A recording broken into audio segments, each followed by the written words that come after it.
Here we go. Five, four, three, two, one.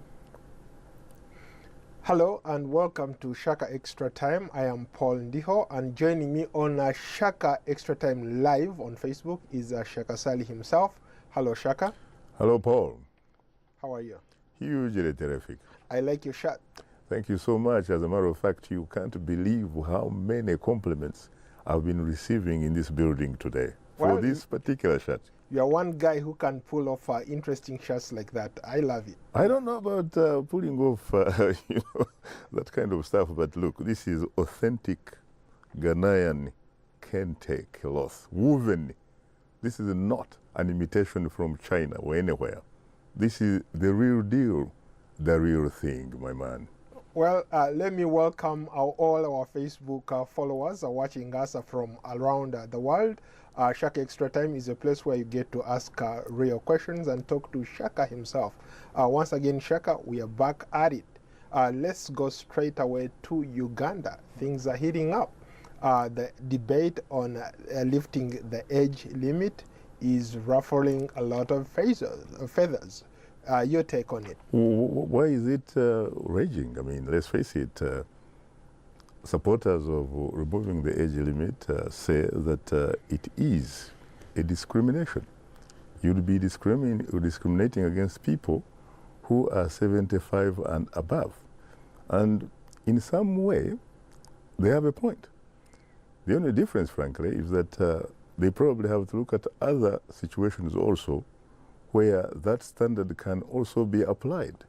For example, we talk about being qualified for running for parliament in Uganda, or running for LC 5, or running for president, and you say that someone must have at least an education that is equivalent to higher school certificate.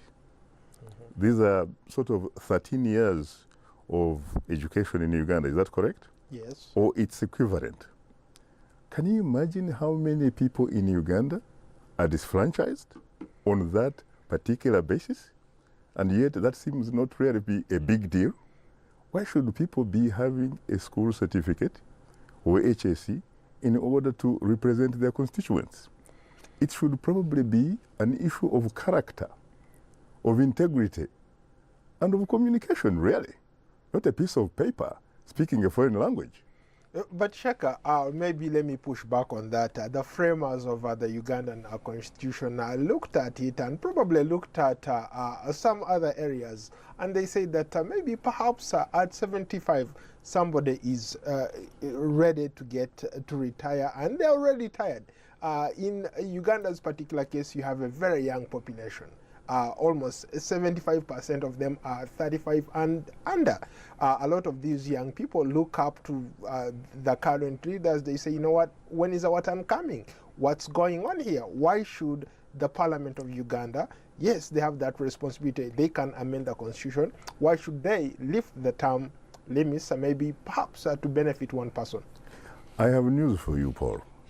As an individual, Shaka Sali, a kid from Kavale, to be honest with you, ideally, I do not see any problem removing the age limit.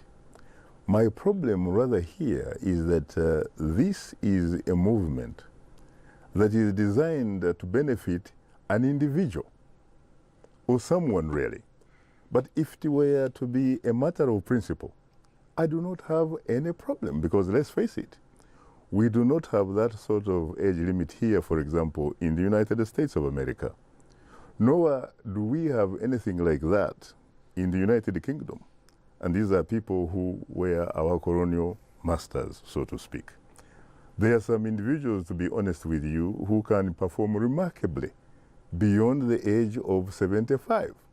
As a matter of fact, there are equally some people who can perform remarkably below the age of 35. In other words, you could actually have a president who is about 30 and can do a remarkable job. Most of these people, by the way, are post-independence leaders, really. Initially, they were very young people.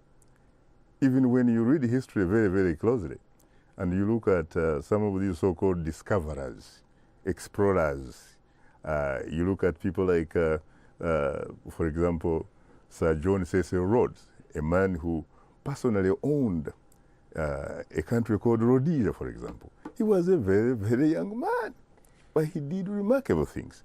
So I don't think that this age thing, frankly, is neither here nor there. I think the problem here, frankly, is there is a personal and particular interest that benefits a particular individual. If, for example, Ugandan President Yoweri Museveni were actually to come out and say, which is really what he wants, yes, I support the lifting of the age limit because it discriminates against those types of people. But I do not want to benefit from it personally for personal or political reasons. I would support him. But what seems to be the problem? This is a constitution that was promulgated under his watch. This is a constitution that he had a hand in, right? Why is it now? Why didn't they make the changes when they sent out people to go and consult with people across the country who came up with these ideas? Why should it be now taking, why should they be consuming our time right now trying to change the constitution? Paul, a constitution is a living document. In other words, it is not really carved out of stone. It can, in fact, be amended. The only problem here is the pettish parochial politics here, where the individual of Yoweri Museveni, who happens obviously, as you said, to be the brains, in fact, behind this particular constitution. He put it in place, but guess what? It did not even have a chance to withstand what they would call the test of time, because back in 2005, he actually amended it, removed the term limits so that he could personally and politically benefit so as to become what he appears to be now, a presidential monarch. And now he is obviously looking for, at least in terms of the people who oppose him, to become a monarch, establish a dynasty, so to speak, just like the Shah of Iran.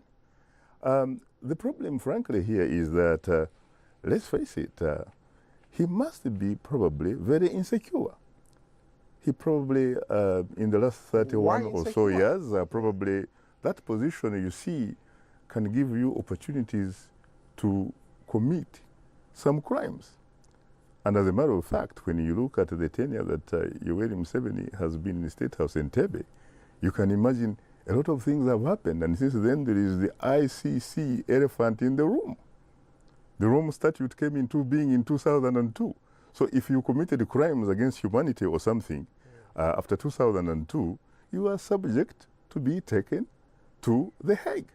So probably he feels, frankly, very threatened, because there are people who say he may, in fact, have committed a lot of crimes as a result of being in that office.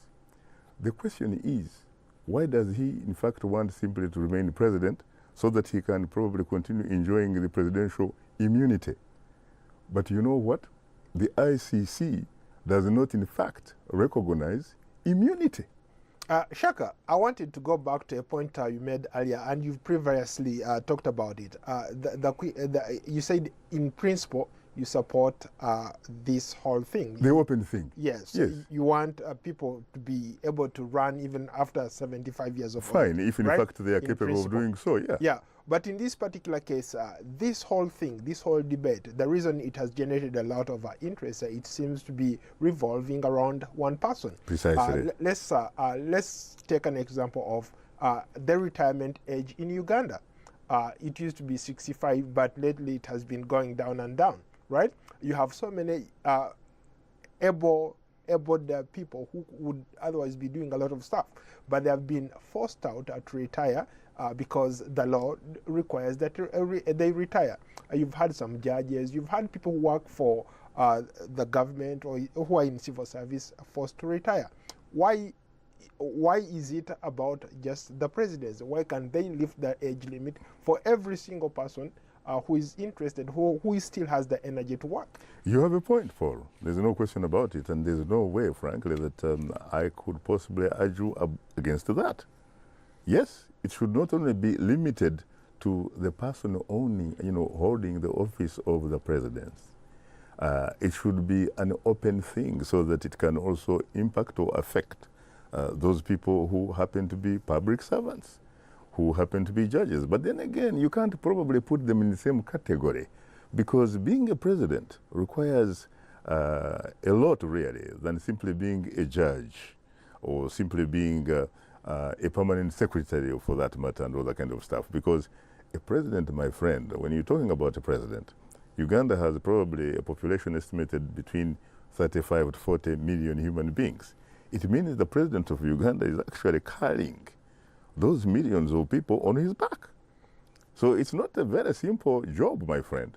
But again, having said that, sincerely, I should reiterate that ideally I do not mind having an open situation where if a person is capable, has the ability, the capability of performing the role of that particular office, that person should be left to an election so that people can actually choose. But that is, again, if in fact you are in a country where they don't simply hold quote-unquote periodic elections, where they in fact hold elections that are seen to be free, fair, credible, and transparent. Not the type of elections that we have seen historically in Uganda since 1996.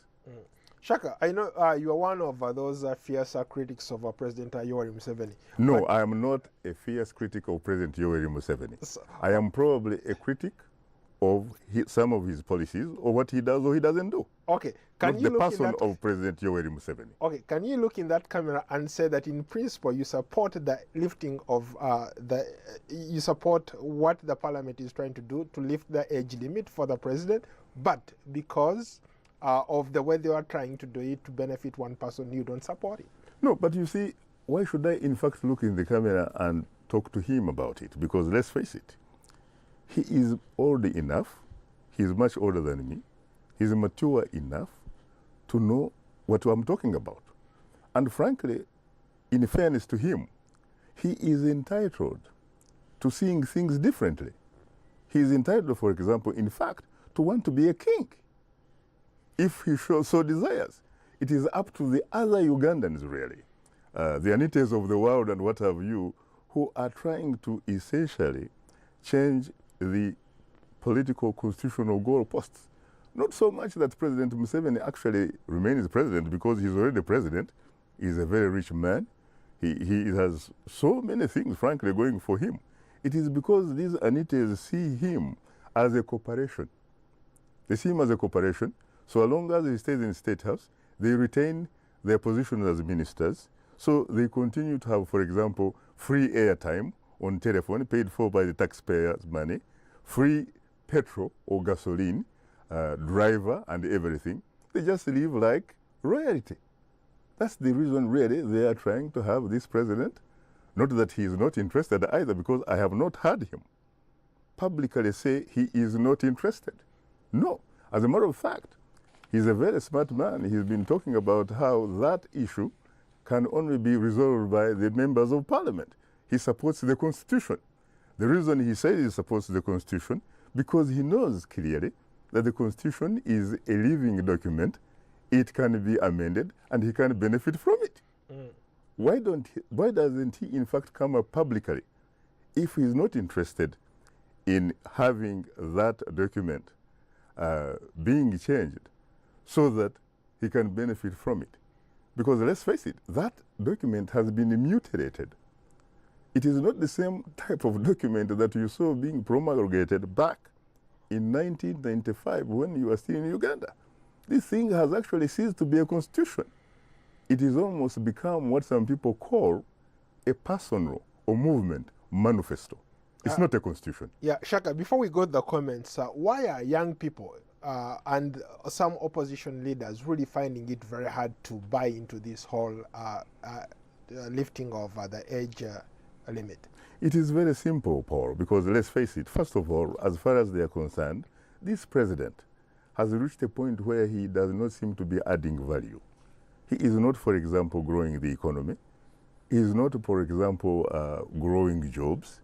In Uganda, the last statistics I saw were like around 80% of the youth are unemployed. There are a lot of people now who go to universities. But he has come up with initiatives like the wealth creation. Bonaba Gagaware. Yes. Come on, man, how many people have actually benefited out of that? Let's face it. You know, I think the fact of the matter is the majority of the people in Uganda now reflect the changing demographics. These changing demographics, they do not have jobs. They want to have jobs. They are not invested in the status quo. They are not invested in the economy. They are not benefiting from it. For them, frankly, the only thing they need or they want is change. Because guess what? The only thing they can actually lose are their chains.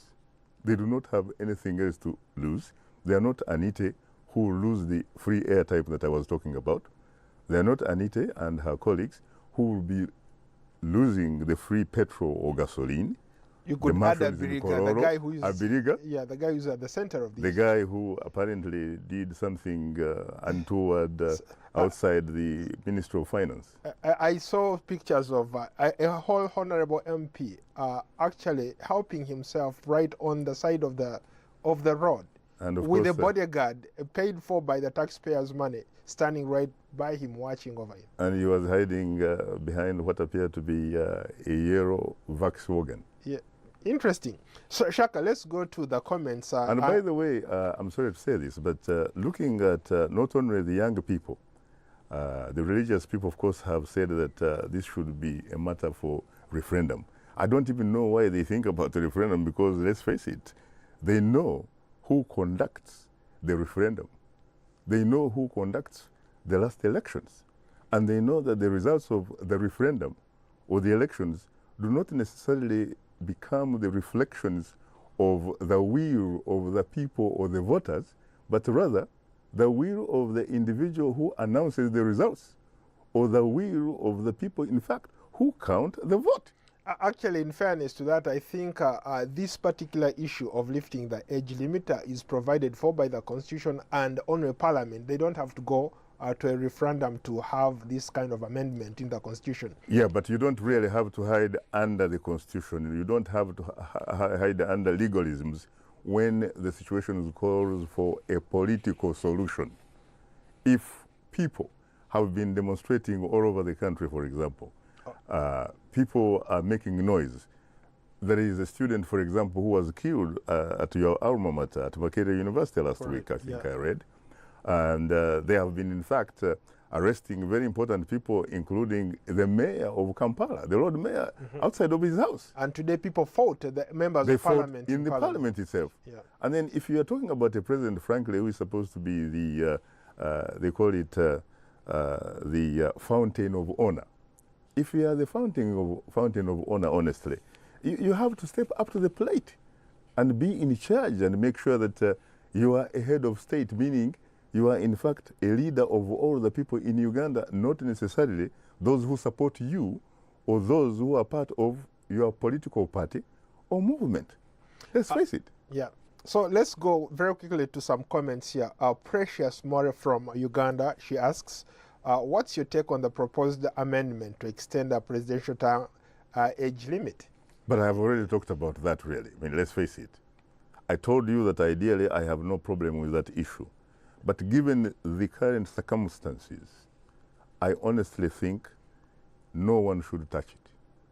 No one should touch it until some time in the future. Because after all, it used to be at one time, Paul, that when you looked at the Ugandans, they didn't seem to be living beyond 50 years of age or that kind of stuff. But now you have people who live much more for a very much longer time. But when you look at the public opinion polls, by the way, and I was looking at the Afro barometer, you will be surprised. The issue should not even be raised. not even within the president's own political party, which is the NRM. They actually are in the high 70s, 60s, rejecting it. But the opposition, we're talking about 90s.